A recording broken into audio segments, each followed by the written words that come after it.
Present. Snyder. Bertles. Here. Brown. Here. Robick. Here. Taylor. Engels. Present.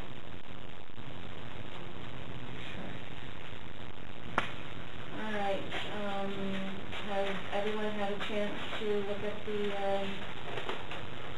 agenda? If so, do we have a motion? Make a motion to approve the agenda. I support that. So moved.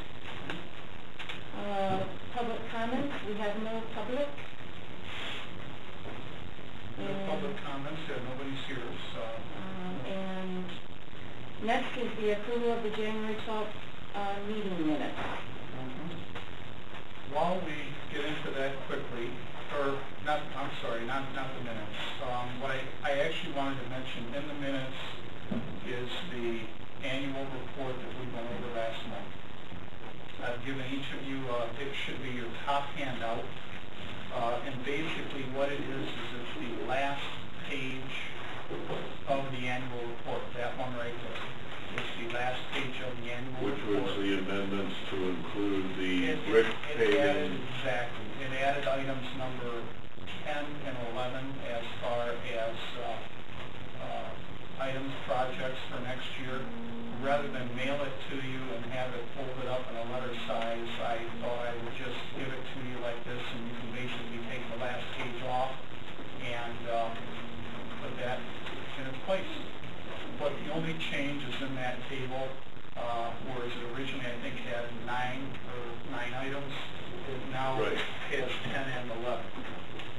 So that was all I wanted to mention as far as the minutes was what that handout was for.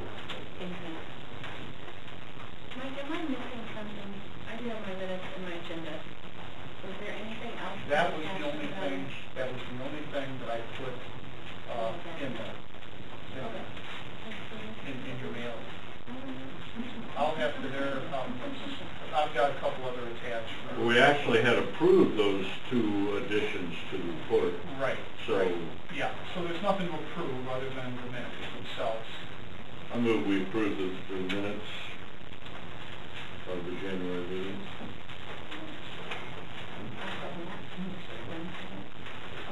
Take a vote on that, please. Dubravik? Yes. Brown? Yes. Snyder?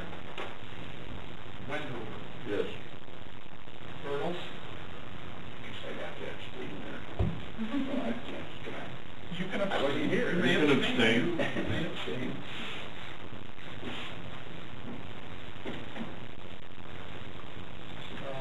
Taylor? Not here. And Engels? Well, here's what we have. Technically, we've only got, if both of you abstain, then we only have 3 that are approved.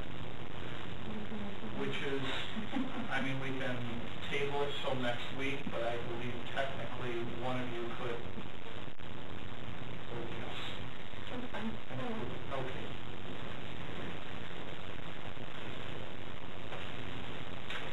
So that handles that. Okay. Is there something else with? Not with that. Okay. Public hearings? We have none. Moving on to new business, we have 2 new commissioners, council members, and we're very happy. And we have Pat Bertle, our architect, and Ann Engels. So welcome. And Ann is a resident of the historic district. Right. Homeowner, property owner.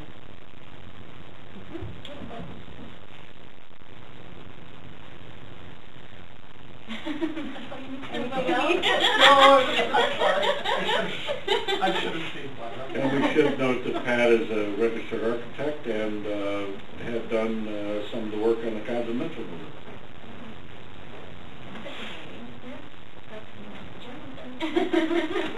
Yeah, he's filling in for Dean DePriver, whose schedule is really too busy, so thanks, Pat.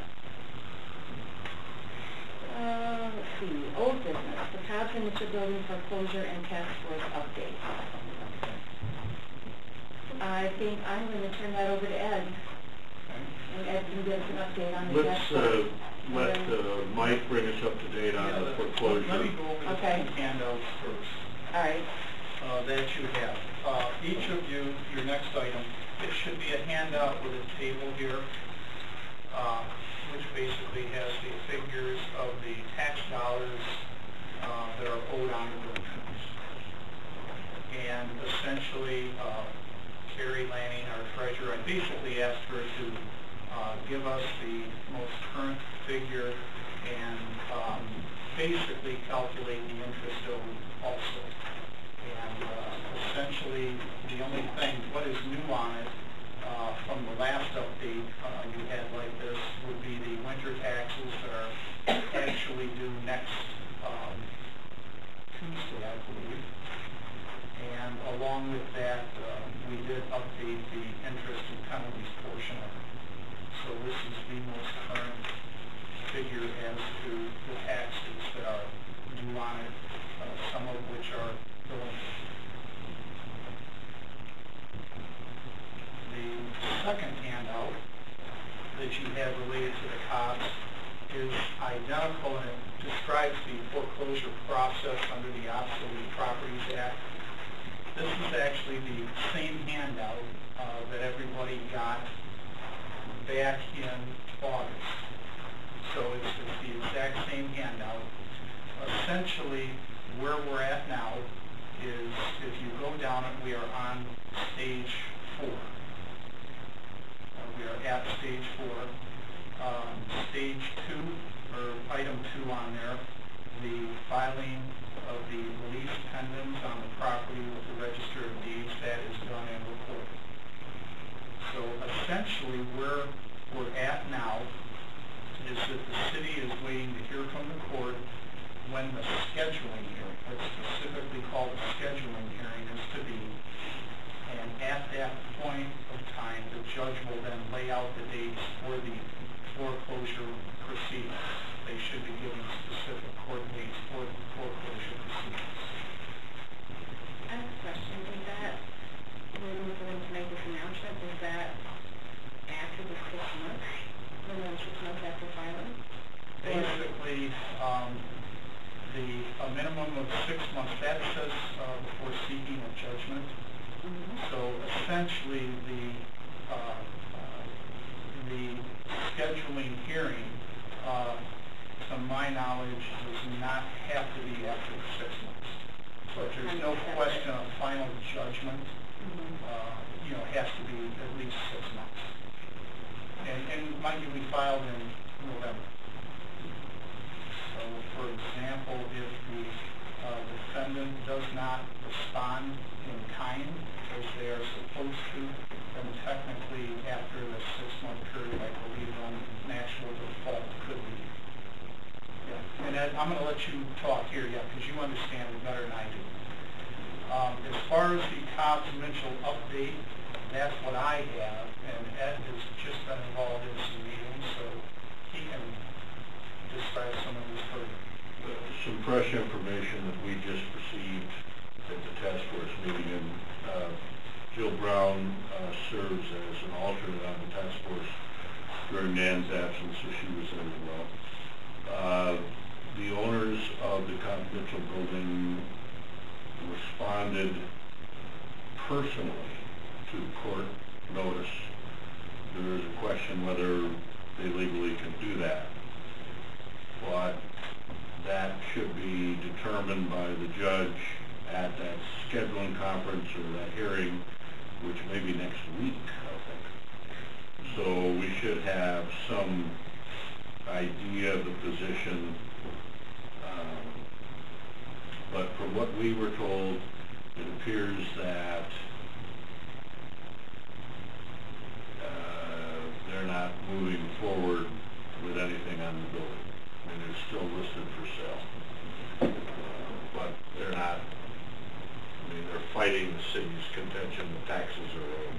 So the taxes are owed on the building. Right. death and taxes are what we know for sure, right? So That will be up to how the you court. can deny that one? Mind-boggling. Some people think there's life after death, but there's no life after taxes. Also, the city manager and I toured the building a couple weeks ago with Signature and Associates, and Signature and Associates has assured us that they will work with the task force to get us any information. And we are going to, we've now held the organizational meeting with the task force. We're now going to ask that the task force assemble ideas for possible uses of the building. So everybody's got ideas to bring them forward, but we also are hoping to look down the road to Network Northwest, the regional planning group, and one of the task force members, Bill Tenza, from our Chamber of Commerce, is on the board of directors there and is asking this afternoon that they provide, designate a planner to possibly help the task force do a charrette on the Cobbs Mitchell building. Charrette is an intensive planning session where we look at all the possible ideas and hope that something sticks to the law. But that process has just begun, and we will try to keep the Historic District Commission up to date on that as we proceed. And who is the Signature Group? What is that? Signature and Associates is the statewide real estate group that has the listing on the building. And we met with their broker. She's out of Grand Rapids. We also have talked to the owner, the firm's owner representative at headquarters, and he has expressed an even greater interest, perhaps even looking at the building with some investment people from Detroit. So, I mean, if nothing else, the whole process has started generating some interest again. So, Also, I mean, obviously, the ideal thing would be if, Michigan and Eddie Myers, something happened with them and they move forward with it. I think that, I assume this would be the best thing, the fastest thing, versus within 6 months and going through that Oh, if they paid the taxes and did something with the building. well, right. If they walked in and paid the taxes today, we would all be happy. But I think it just points out the problem, and I don't know them well, I've met with them half a dozen times, but obviously they're trying to develop the building as any developer would, and whether they just give up on it, but it doesn't sound that way if they responded to the courts, or they're just saying the time's not right. I mean, they have some background in developing historical facilities. The Felt Mansion. They, Pat, before you joined us, they attended our Historic District Commission meeting a year and a half ago, I guess, right? And at that time had no concrete plans, and were at that time a little uncertain on what price, either as a lease or as a sale, they wanted in the building. Since then, they have refined that, and Signature and Associates informs us that they are asking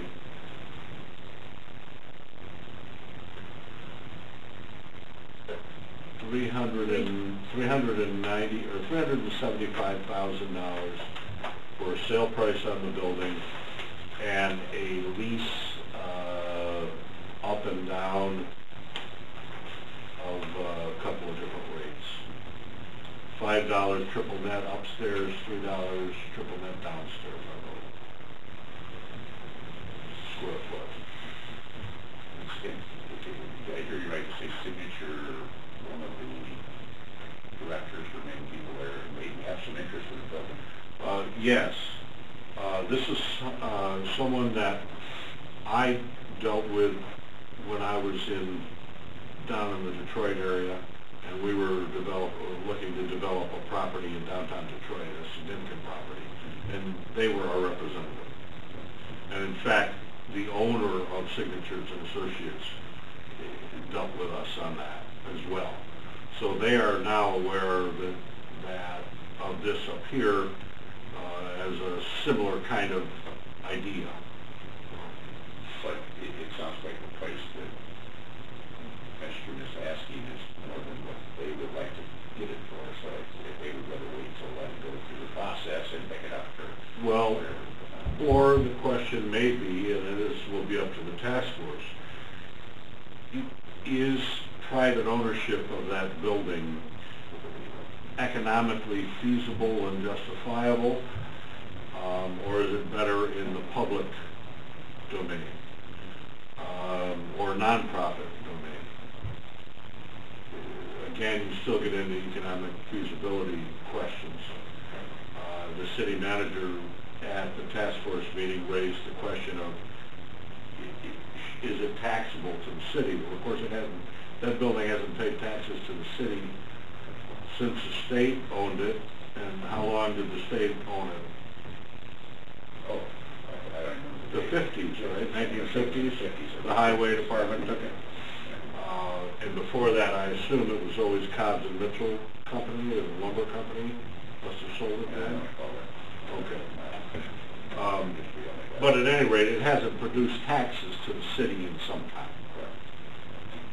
So that in mind, I think the city realizes that it has to look at a wider spectrum of ideas. They don't necessarily want to get it back. They even know that, the foreclosure process will cost money, the attorneys, but who knows?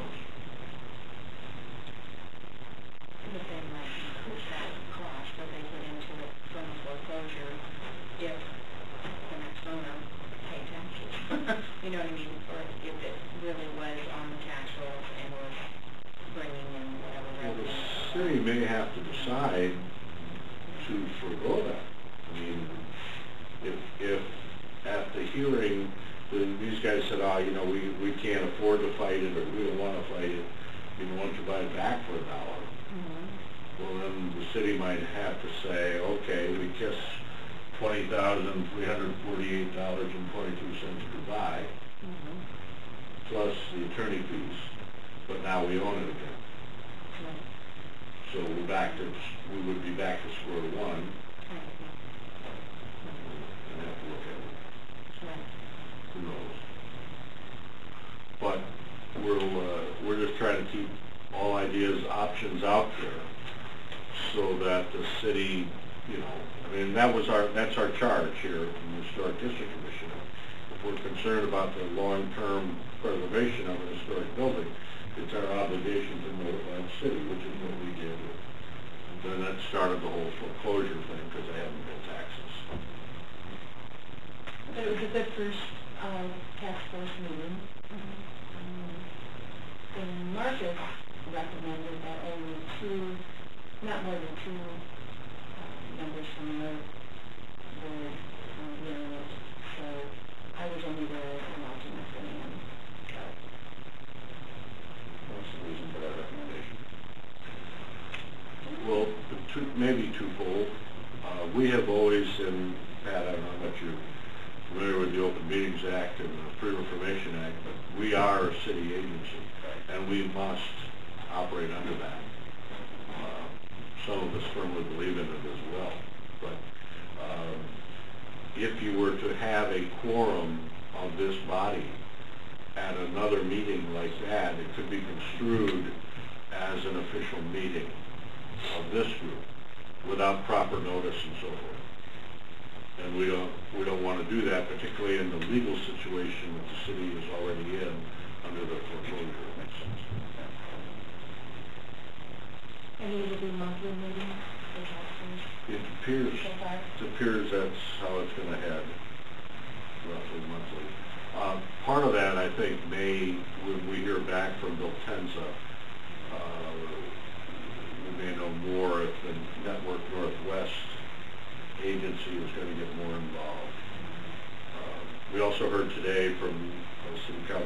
Resource told me that the Michigan State Extension Agency may also be able to supply some resources towards that. And we have unofficially requested that the U.S. Conference of Mayors Urban Planning Institute do the same. Which group, I'm sorry? The U.S. Conference of Mayors Urban Planning Institute. Their executive director is our doctor.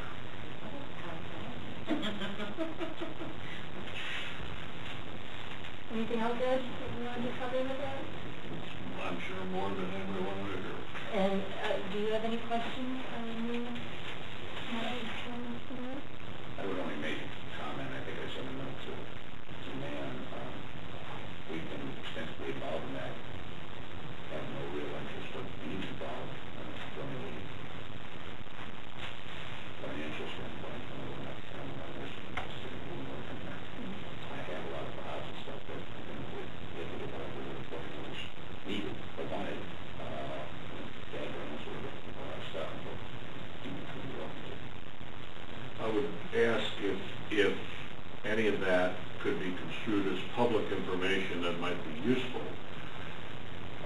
I probably need to review what Right. obligation to, I mean, I haven't talked to LMS in years, and, but whether there's still some obligation there, like previously, I mean, the information we would put the state, maybe we have some of the original drawings of the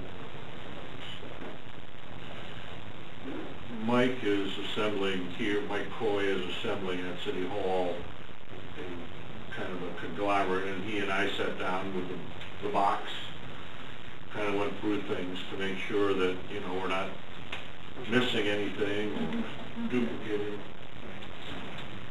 I point that out, I'd love to see what you say, because of like, we're just discussing. And it's still gorgeous. Well, one thing, and I didn't mention it here, but one thing that came up, think of that as a single-family home again. It would be a beautiful mansion. It certainly would. And you know, that's probably what it means. Most of the developers are looking for, not, they're looking for to rent it out, to Right. lease it to somebody, and that gets that secondary thing. That's what Al was. If you put an office in it, you know, have the whole thing, and you got total control, it would be good for that. But a single-family home would also eliminate the need for the elevator, some of that sort of thing. You could. Are you looking to move to town? Sorry? Are you looking to move down? We're happy up on the hill. Oh, okay, you're on the hill.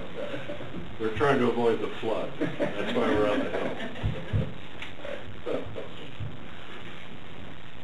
One thing I'd like to, just add to that is, for example, any documentation you have that you did years ago, once the city does, if the city were to get possession of them, then they would be construed as public documents. I was just going to say, I know it sounds like a violation of law and whatnot, but this whole complex here at City Hall did not used to exist. These were homes at the time that were not feeling viable in the community, or that is the impression I had, well, I may not have gotten the message correctly or something, but years back. And this area was used to, I don't know exactly how they bought these homes and then raised them or whatever to the City Hall here. But as far as historic presence or anything, obviously this doesn't necessarily contribute to the town as far as aesthetics or historic nature or anything like that. I'm talking the City Hall property itself. But if something such as the city government were to move over to a building such as the MDOT, this whole area actually at this point, because the nature of the downtown is so different now, and the the lakefront is now somewhat developed and quite a bit more appealing than it was at the time when you really didn't have homes all around the lake. You know, this would be viable lakefront property, which would bring in a lot more if the city were looking at tax revenue and that kind of thing. In the long run, big picture planning wise, this could bring in a lot more revenue depending on what was developed in this area here because of the lakefront, right outside the door here, versus the spot which is a little up further up the hill with the Cox and Mitchell. That was brought up at the task force. Oh, wonderful, good. Not by the city. Yeah. Not by the city, but by someone else. Yeah. Yes, the Hyatt Hotel was mentioned. Yeah. But that's,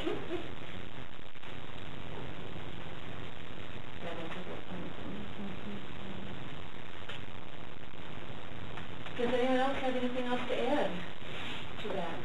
The Thompson Mitchell in the task force? D, the certified local government update. Mike?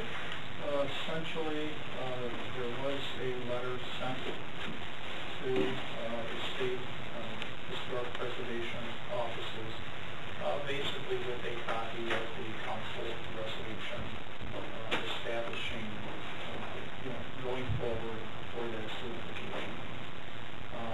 I included in the handouts I gave you a one-page resume. Basically, I think most of you, and if Pat or Ann, if you wish to see a copy of it, I think the rest of you have it. The manual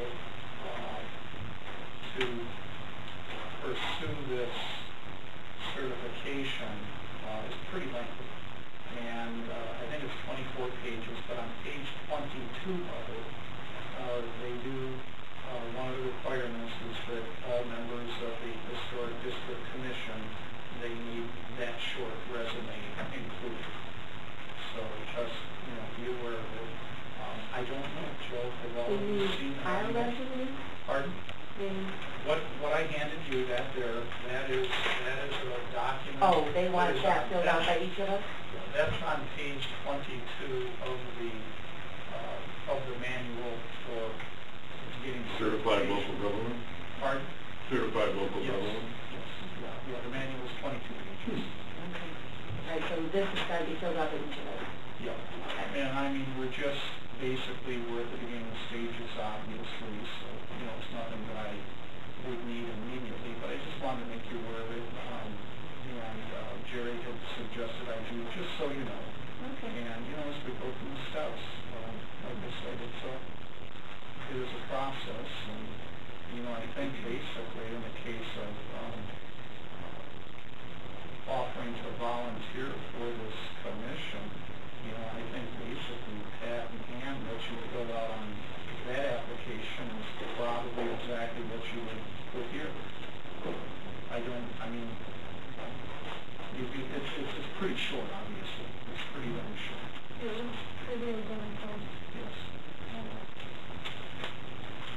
And that's it. We're just, we're at the beginning process. We're beginning and starting to move forward. And that was really all on that at the moment. Okay. Table items, none. Informational items, none.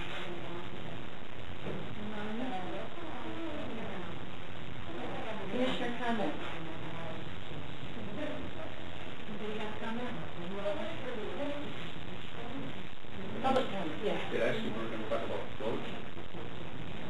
Oh, we spoke about it last meeting. Oh. Is that our minutes? Adding About the it to our, That's right. yeah, adding it to our kind of goals for the year to not let it slip under the carpet again, but to keep that in the forefront of hopefully budgets and council and figure out how to get that in the budget and that kind of thing to get some salvage bricks to our street. So that's kind of a big mistake, or, Well, is something happening there as far as? It was discussed in our last meeting, so it's part of our minutes. Pat, excuse me. It's going to essentially start it's one of the, it's actually either item 10 or 11 on that sheet that I gave you to attach to the end of the Right annual there. report. Yeah, so it's there, and basically I think it's going to start with this spring, the Public Works Street Supervisor basically will take a walk with a couple members of this commission and basically identify the areas in the most immediate need of repair. You folks know where they're at. I got a feeling Ken knows also, but it's just a good idea to, it's just a good idea to do that. So, basically take a walk and It started, Pat, that we had concerns because whenever they, brick would, come loose or whatever, they would patch it with, you know, something, Right. so let's replace it with brick, not tar or whatever they were slapping down on that spot, so. Because we have there, when they visit the streets to redo a street like the main lines and all this good stuff, a good amount of those bricks have been over, I'm sorry, I'm blanking on the name of the, I don't know if it's Western Concrete, or I've forgotten the name, exactly, I know where to go, but I don't know the name. Anyway, I could mentally get you there. But, where there are just piles and piles of these bricks that they have, historic preservation groups interested in the bricks, like in Chicago and whatnot. Well, they've never really bothered to move them, and it was the facility that had their big warehouse firm, that family business. But anyway, so that's kind of not been the high point of their concern for some time, I don't think. So anyway, as far as I know, those bricks are still there, and not saying that other streets wouldn't be repaired in the future as well, but that's what's in my driveway right now, are all Cadillac historic bricks that we've salvaged from the piles, you know? And so, it's just manual labor, you know, but it's not like it's skilled manual labor to, you know, have somebody on the table to learn a few dollars income or something like that, just to be able to salvage enough bricks or in good enough shape to certainly have enough of the real material to do a good patch job on the streets, you know? So do we have control of those folks? No, not unless we purchase them, you know, as the city. Somebody's got them, okay. Right, yeah, but it's private, and they're in the hands CDs of or private. bar one of them. If we Okay. did, what was one of the road contractors who tear up the streets and that's for correct. Right. And, so what's down there is correct, and kind of missing the key. Mhm. Yeah. I didn't realize they saved much, so it's good. Now, I don't know that all the companies do that. That one did. Any other commissioner comments? No, we have no public. So, do we have a motion to adjourn? So won't Yes, you did. Your first meeting, you moved to adjourn. Moving right up here, man. So Pat made the motion. Did we have a second? Perfect. All in favor of adjourning? Aye. Aye. I promised Pat he'd be out of here early. Oh, we're supposed to, I was.